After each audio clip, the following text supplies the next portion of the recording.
Bonjour, bonjour tout le monde, bonjour à tous. Chers Ivoiriens, bonjour. Chers Ivoiriens, bonjour. Aujourd'hui, nous traversons encore un cyclone. Oui, la Côte d'Ivoire traverse encore une grande crise sociale et un cyclone. Mais vous savez que ce qui se passe aujourd'hui dans les maquis, ce qui se passe dans les maquis et dans les bars, en Côte d'Ivoire, c'est pas d'aujourd'hui. Ça date des années. Ce qui se passe dans les maquis et les bars, là, ça se passait depuis des années, depuis 1987. C'est-à-dire que c'est aujourd'hui peut-être que c'est devenu un peu visible ou que les gens se sont aperçus. Mais ce qui se passe dans les bars et les maquis, là, c'est depuis des années. Vous savez, moi, j'ai grandi à Yopougon. J'ai passé mon enfance à Yopougon en 1987. 1988, j'étais en Côte d'Ivoire, à Yopougon. J'habitais à Yopougon et j'avais mon père avec moi à Yopougon. Et mon père était un homme qui fréquentait beaucoup les bars. Mon père à l'époque, quand j'étais un enfant à Yopougon, mon père était un homme qui fréquentait beaucoup les bars. Donc mon père était tous les jours dans les bars, et lui, quand il allait dans les bars, c'était pour boire la bière, parce que mon père aimait beaucoup la bière. Donc apparemment, il était tout le temps à Yopougon dans les bars, en train de boire la bière. Mon père était un professeur, et quand il finissait ses cours, mon père était professeur au lycée Sépi. Mon père était professeur dans un grand lycée en Côte d'Ivoire qui s'appelle le lycée Sépi. Et quand mon père terminait ses cours au lycée Sépi, il finissait automatiquement dans les bars le soir. Alors je ne sais pas ce qu'il faisait dans les bars, mais en tout cas, il finissait dans les bars le soir et il rentrait tard le soir. Et c'est vrai qu'à un moment, ma mère et moi, on a commencé à s'inquiéter parce qu'on a remarqué que mon père était tout le temps dans les bars et le soir, il rentrait, je ne sais pas, à 1h du matin, à 2h. Et vous savez que des fois, je ne dormais pas. Il y a des jours, je ne dormais pas parce que j'étais inquiète. Oui, j'étais enfant, j'avais 7 ans et mon père ne rentrait pas à la maison. À 1h du matin, 2h du matin, il n'était pas là. Donc moi, qui étais une petite fille, je m'inquiétais, je me disais, mais papa, mais qu'est-ce qu'il fait? Comment ça se fait que papa, là, depuis il est sorti, il n'est pas encore arrivé, ses cours terminent à 17h. Comment ça se fait qu'il ne vient pas à la maison et tout? Et après, quand je suis arrivée, je vous ai dit, quand j'ai eu mes 7 ans, mon père a commencé à me sortir. Quand j'avais 7 ans, mon père a commencé à me promener dans les maquis de Yopougon. Il a commencé à me promener dans tous les bars, les maquis de Yopougon. Donc moi, j'ai remarqué, quand j'allais dans ces bars, ces maquis-là, je voyais des filles. Mais bon, je ne savais pas trop quel âge elles avaient, hein, parce que c'est des filles qui étaient pas mal formées, qui avaient quand même des fesses, qui avaient des poitrines. Donc, quand mon père m'emmenait dans les maquis, là, les bars, je voyais des filles qui étaient plutôt gentilles avec moi. Je n'ai pas un mauvais souvenir, hein, c'est des filles vraiment qui m'accueillaient bien dans les maquis. Mais moi, je ne savais pas ce qu'elles faisaient, parce que je sais qu'il y avait pas mal de filles qui étaient arrêtées là dans les maquis. Bon, apparemment, elles servaient, mais bon, moi, j'étais petite. J'avais 7 ans, j'étais petite, donc dans ma tête, vous savez, quand on a 7 ans, quand tu es une petite fille de 7 ans, il y a des choses que tu connais pas, hein. Ben oui, moi j'avais 7 ans, j'étais une petite fille, donc ces histoires de fesses, machin là, moi à mon âge, j'étais dans mon petit monde de petite fille de 7 ans, donc moi j'imaginais pas tout ça. Et j'ai remarqué dans ces bars qu'il y avait des filles qui attendaient, même quand je buvais même quand mon père, il prenait la bière et puis que moi je prenais le Fanta. À l'époque, là, dans les bars, on nous servait la boisson, la fameuse boisson Fanta. Donc moi, comme j'aimais bien le Fanta à l'époque, je consommais le Fanta. Et quand je buvais mon Fanta, j'ai remarqué que les filles étaient là, elles étaient arrêtées, elles faisaient rien, comme si elles attendaient quelque chose. Mais après, je sais pas, c'est aujourd'hui peut-être que je me dis qu'elles attendaient peut-être des clients ou qu'elles attendaient des gens. Parce que moi, à l'époque, j'étais enfant, comme vous savez, j'avais 7 ans, donc dans ma tête, je pensais pas à ce genre de choses. J'avais même pas notion. J'avais même pas notion même de ce genre de relation. À 7 ans, j'étais un enfant, donc c'est vrai que moi je dis que c'est des filles peut-être, bon je dis qu'elles n'ont pas grand chose à faire parce qu'apparemment elles étaient là à attendre. Je ne sais pas ce qu'elles attendaient, mais en tout cas elles étaient alignées, elles attendaient. Et puis elles nous servaient, mais après quand elles nous servaient, elles étaient là, elles attendaient. Donc moi j'ai pas trop compris, hein. Et au fait, bon c'est aujourd'hui que je reviens là-dessus. Donc moi les maquis là, tous ces bars maquis Yopougon là, je suis descendue là-bas quand j'étais enfant. Parce que j'avais un père qui allait beaucoup dans les maquis. Après, je sais pas ce qu'il est parti faire là-bas. Ça, je vais pas vous dire parce que moi, j'étais enfant. Je n'étais pas au courant de ce que mon père faisait. Mais en tout cas, voilà. C'est des endroits où j'ai été. Alors aujourd'hui, vraiment, je voudrais m'adresser maintenant, m'adresser aux Ivoiriens et dire, faire mon discours, parler par rapport à ce qui se passe actuellement en Côte d'Ivoire avec la tragédie de Koumassi, les 5 filles qui sont décédées là, c'est pas normal. Voilà, c'est une honte, c'est pas normal. Mais je veux dire, quelle que soit ta nationalité, que tu sois ivoirien, que tu sois noir, que tu sois blanc, que tu sois n'importe quelle couleur, on peut pas cautionner, on peut pas soutenir ce genre de choses-là. Ça, c'est pas possible. Quelle que soit ta nationalité, quel que soit ton pays, c'est même pas une question même d'ivoirien. Même si tu es ivoirien ou que tu n'es pas ivoirien, n'importe quel pays du monde que tu viens, non. Ça, sur des enfants, des jeunes filles qui sont même pas majeures, et même encore quand on est majeur, mais là, non, ça c'est inadmissible. Alors, vous savez, il y a quelques années, j'étais fière. Il y a quelques années, j'étais fière de la Côte d'Ivoire. Il y a quelques années, j'étais fière de la Côte d'Ivoire parce que la Côte d'Ivoire était un pays dynamique, où il y avait beaucoup d'entreprises, beaucoup de bars et de maquis qui se montaient en Côte d'Ivoire. Vous savez que le métier de la restauration, le métier du service, c'est un métier. Il y a des écoles, aujourd'hui, il y a des grandes écoles d'hôtellerie. Il y a des grandes écoles de restauration, des grandes écoles d'hôtellerie qui se montent, où on apprend le métier, où on apprend à servir le client, où on apprend à cuisiner.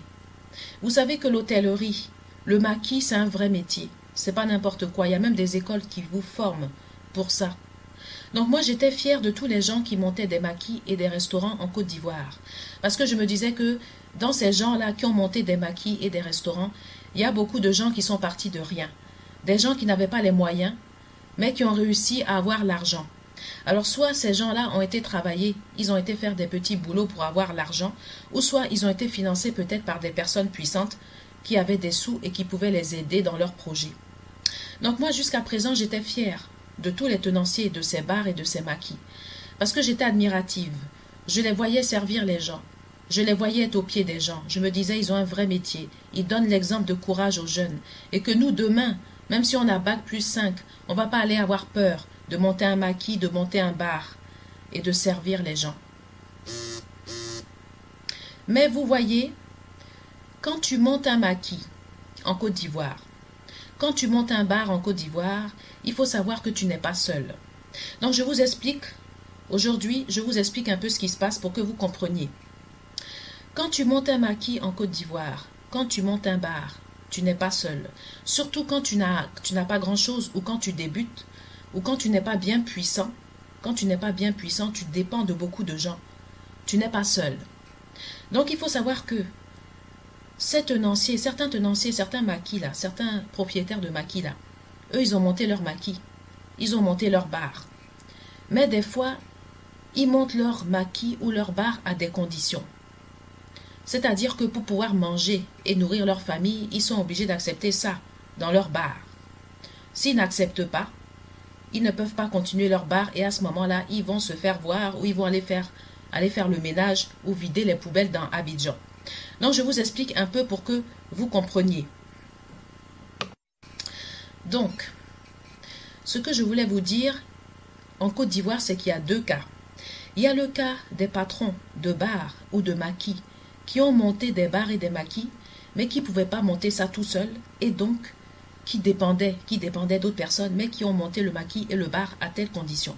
C'est-à-dire que tu montes ton maquis, tu montes ton bar, mais en même temps, tu acceptes ça. Si tu n'acceptes pas là, tu vas te faire voir, tu vas vider les poubelles ou tu vas être mendiant aux sorties d'Abidjan, tu fais ce que tu veux.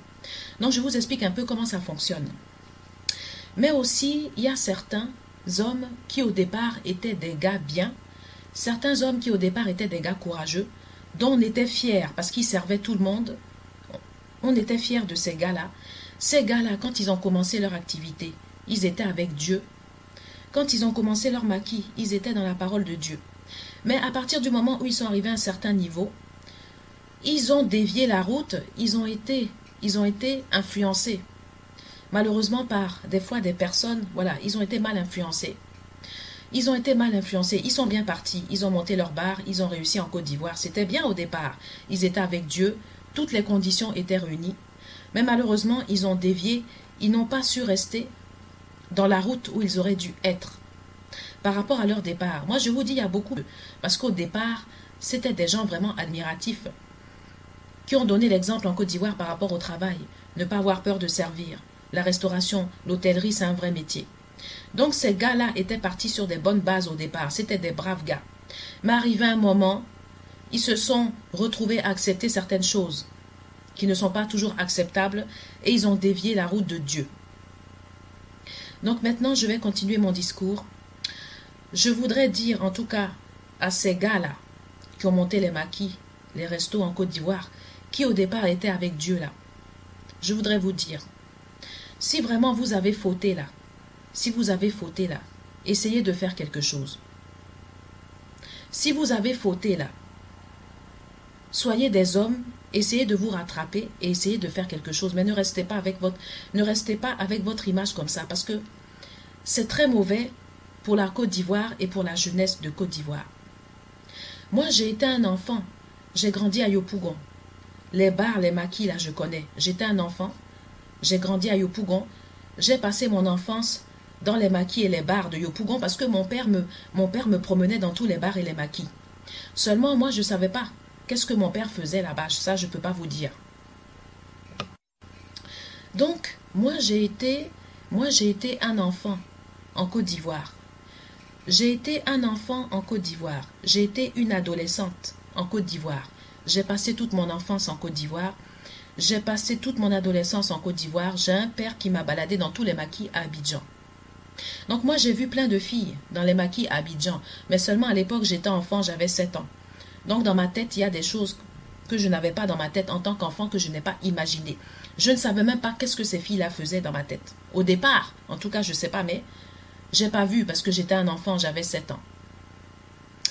Donc, aujourd'hui, là, si vous êtes en Côte d'Ivoire, vous avez eu la chance de monter des maquis, des bars, de réussir en Côte d'Ivoire, vous êtes parti avec Dieu au départ, vous étiez un espoir pour toute la jeunesse. Si vraiment vous avez fauté aujourd'hui, là, rattrapez-vous, faites quelque chose. Si vous avez été obligé peut-être d'accepter certaines choses par pression, si vous avez peut-être été obligé, vous avez ouvert votre bar et vous n'aviez pas le choix parce qu'on vous a obligé à accepter certaines choses pour pouvoir manger et vivre. Bon, à la limite, je peux comprendre. Même si c'est très dur à comprendre parce que là, il s'agit de la vie de femmes, de la vie de jeunes filles en devenir. Il s'agit de la vie des futures femmes qui vont éduquer les enfants en Côte d'Ivoire. Il s'agit de jeunes filles qui n'ont même pas adultes, des filles qui ne sont même pas adultes, qui sont en pleine construction, qui sont détruites physiquement et psychologiquement. Donc c'est très grave. Donc je vous dis que si vous avez fauté par obligation, vous n'aviez pas le choix qu'on vous impose des choses, rattrapez-vous. Faites quelque chose. Je ne sais pas ce que vous pouvez faire, mais au nom de Dieu le Tout-Puissant, faites quelque chose pour attraper votre image, et pour attraper l'image des maquis et de la restauration. Parce que votre image là, c'est notre image aussi. Parce que nous là, on était fiers de vous. Vous aviez des maquis, des établissements là. Nous, on vous a pris pour des héros. On s'est dit, ça, c'est des gens courageux. Est-ce que moi-même, je serais capable de monter un restaurant ou de monter un bar ou un maquis? Parce qu'il faut avoir le courage. Monter un maquis là, c'est toute une organisation. Il faut avoir l'œil, il faut surveiller, il faut avoir le courage. C'est pas qu'on n'a pas le courage, mais nous, des fois, on peut partir dans d'autres affaires, mais pas forcément dans des restaurants, pas forcément dans des maquis. Parce que, comme j'ai dit que la restauration, le maquis, tout ce qui est restauration, hôtellerie, là, ça, ce sont des vrais métiers. Il y a des écoles même où on a le BTS, on a le bac professionnel dans ce genre de domaine.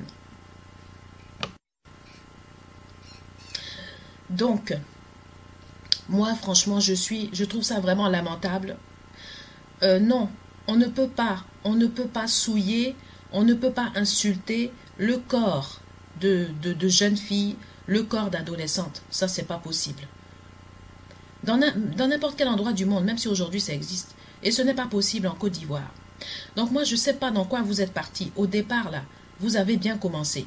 Vous avez ouvert vos maquis. Non, il y a des gens de partout qui sont allés vous fêter, qui étaient fiers de vous. Mais là, si vraiment vous n'aviez pas le choix, qu'on vous a imposé des trucs dans vos bars, là, dans vos maquis. Rattrapez-vous, faites quelque chose. Faites quelque chose, hein, parce que c'est même pas que les populations qui doivent intervenir, mais vous aussi là.